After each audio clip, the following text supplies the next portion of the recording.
We work to build this country, mister, while you enjoyed. Aubree, it's so great to actually meet you in person. Could you just start by introducing yourself? Tell us a little bit about who you are. My name is Aubree Derksen. I am a resident of Pine Island, and I'm an organizer for Stop the Pine Island Data Center.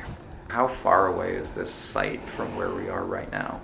We're within a mile. It is a 482-acre plot of land, and it'll be a 3 million square foot data center. This would be the largest building development that we would have in our town. So Pine Island is a small rural farm town. We have fewer than 4,000 people. The largest building that we have right now in town would be the grain elevator. It's a taller building, but it's not this scale. The full build out, if it's 3 million square feet, that would be twice the size of US Bank Stadium.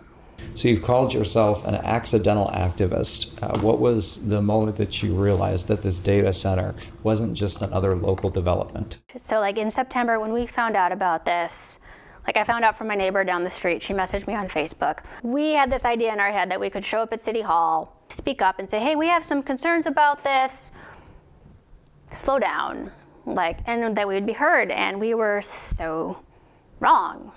We advocated to get an open house, and we were successful in that regard, where we put in the effort, we went door to door, we filled City Hall, there was standing room only. That is what public engagement looks like. And that was the work of 5 moms.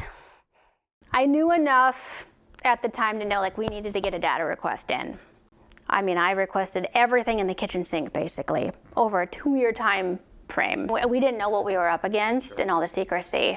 So the thinking kind of was this will show that we mean business, and then maybe this will put enough pressure to be oh, we need to maybe change gears. Yeah, that didn't happen, and unfortunately it kind of backfired a little bit, whereas now I'm the only one that put in a data request.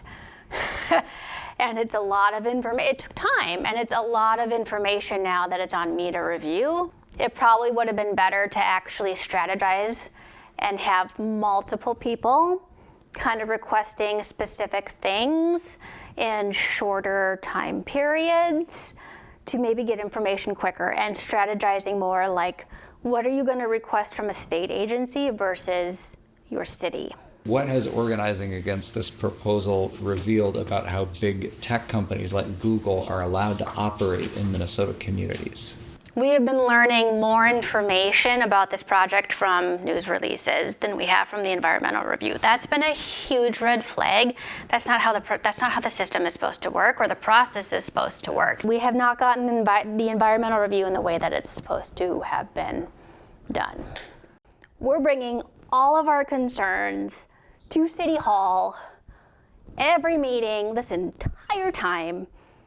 And the city and the developer continue to just demonize us and tell us we're jumping the guns, we're misinformed, we're uneducated, we don't know what we're talking about, we are fear-mongering.